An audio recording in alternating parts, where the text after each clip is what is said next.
안녕하십니까, 불톨란TV입니다. 문재인이 대통령 신분으로 송철호 선거운동에 깊숙이 개입한 충격적인 단서가 드러났습니다. 문정권 게이트가 시간이 흐르면서 문재인 게이트로 구체화되어가는 양상입니다. 2017년 10월경 문재인이 임종석 비서실장을 통해 송철호의 출마 요청을 한 단서가 압수된 송병기 업무일지에서 드러났습니다. 문재인이 임종석을 통해 의사를 전달한 10월경은 이미 송철호의 사실상의 캠프가 꾸려진 뒤여서 요청이란 단어는 맞질 않고, 무엇보다 현직 대통령이 비서실장을 통해 은밀히 전달한 내용이기 때문에 더더욱 내용 그 자체의 의미로만 받아들이기 어렵습니다. 정권 차원의 본격적인 지원을 강력히 암시한 것으로 보는 것이 상식적입니다.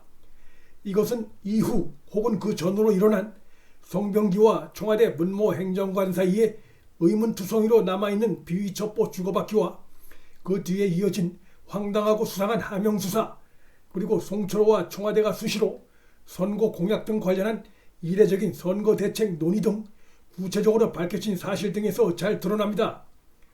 세상 일에 원인 없는 결과가 없습니다. 시줄과 날줄이 이처럼 들어맞고 퍼즐이 이처럼 잘 들어맞는데 이 모든 것이 다 개별적으로 일어난 것이고, 우연의 일치라고 주장하는 것은 손바닥으로 해를 가리는 것입니다. 비서실장을 통해 요청한다고 해서 선거 중립 의무 위반에서 벗어나는 것은 아닙니다. 실제 그 이후 과정에서 중립을 지켰느냐가 중요한 것이고, 그런데 이후 진행된 비정상적인 경찰 수사와 청와대 보고, 후보자와 청와대 참모 간의 이례적인 빈번한 접촉, 송철호에 대한 집권당의 특혜성 단독 후보 확정 등의 상황은 면목 없음, 부담 등의 문재인의 표현과도 내면적으로 일맥상통하는 바가 있습니다. 문제의 업무 수첩엔 면목 없음으로 기재되어 있고, 부담으로 실장의 요청이란 대목이 나옵니다. 면목 없음, 부담 등의 단어는 송병기가 인위적으로 만들어내기 어려운 단어들입니다. 문재인 자신이 대통령 신분이기에 법적, 정치적 논란을 의식해 비서실장을 통해 요청한다는 의미로서 이것은 문재인 스스로가 선거 중립 의무 위반 위험성을 인식하고 있다는 것을 잘 보여줍니다. 송병기 업무 수첩의 신빙성은 송철호와 문재인 청와대 참모들이 청와대 인근에서 최소 2차례 이상 직접 만나 선거 관련 공약 논의를 한 것이 사실로 확인돼 입증된 바 있습니다. 업무 수첩에 기록된 2017년 10월 13일이면 송병기가 이미 송철호의 사실상의 선거 캠프에 합류한 뒤의 시점이니까 캠프 핵심 관계자 회의에서 나온 송철호의 발언을 송병기가 메모한 것으로 봐야 합니다. 이런 민감한 내용을 얘기할 사람은 송철호 외에는 없습니다. 송병기의 업무 수첩 메모를 보면 이 밖에도 눈을 의심케 하는 충격적인 대목이 많습니다. 10월 10일 메모를 보면 산재모 병원 좌초되면 좋음이라는 내용이 적혀 있습니다. 김기현 당시 울산시장의 선거 공약이었던 산재모 병원은 결국 지방선거 직전 기획재정부의 예비 타당성 조사에서 불합격 판정을 받습니다. 이 두 가지 사안을 연결시켜주는 것으로 충분히 의심할 만한 단서가 역시 송병기의 메모에 언급되어 있습니다. 18일자 동아일보는 송병기 업무 수첩에 2017년 10월 12일 송철호와 송병기가 서울로 출장을 가 청와대 관계자와 산재모 병원 관련한 논의를 했다는 내용도 적혀있는 것으로 알려졌다고 보도했습니다.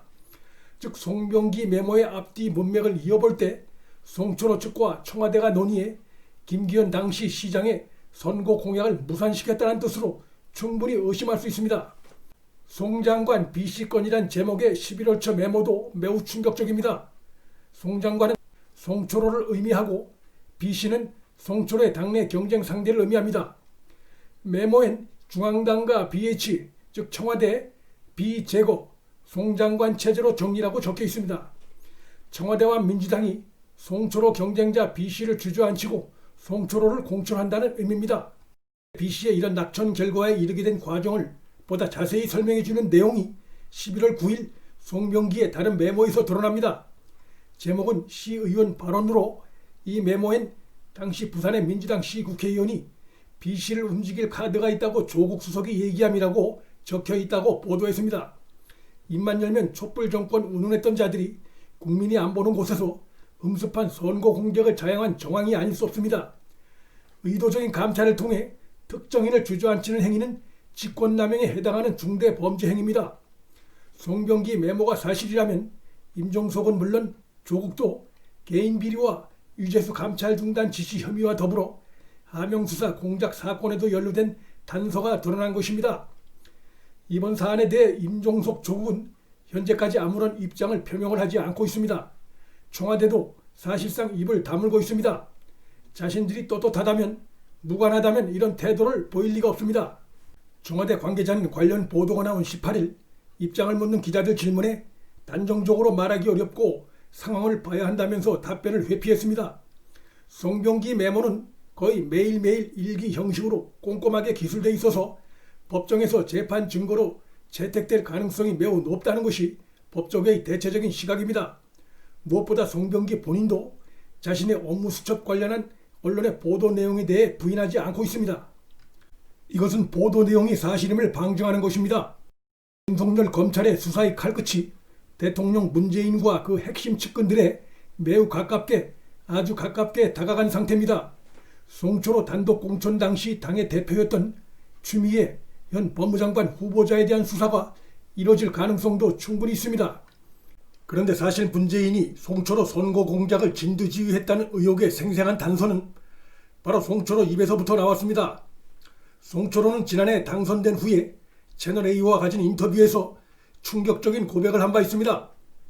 당선 직후 문재인이 자신에게 전화를 걸어와 당선을 엄청 축하해 주었다면서 사실 내 당선은 문 대통령이 다 이뤄준 것이라고 고백한 바 있습니다. 당시 송 당선자의 이 발언은 의례적인 것으로 넘어갔었는데 선거 공작 의혹이 강하게 불거지면서 송철호의 당시 발언이 결코 의례적인 것이 아니었다는 판단을 하게 하고 있습니다. 법을 잘 알고 있는 송철호 당선자가 이런 발언을 한 것은 선거 과정에서 문재인의 도움이 얼마나 컸었는가를 부지불식간에 드러낸 생생한 증거입니다. 그간 거짓 미소 속에 감춰져 있던 문정권 선거 공작 의혹의 실체가 그들이 감추려고 했지만 결국 세상에 드러나고 있습니다. 여기에는 정권의 외압에 굴하지 않은 윤석열 검찰의 강골 정신이 크게 작용했습니다. 검찰이 대통령 문재인을 피의자로 직접 조사할 시간이 점점 가까이 다가오고 있습니다. 인틀란TV 여기서 마칩니다. 시청해주셔서 감사합니다.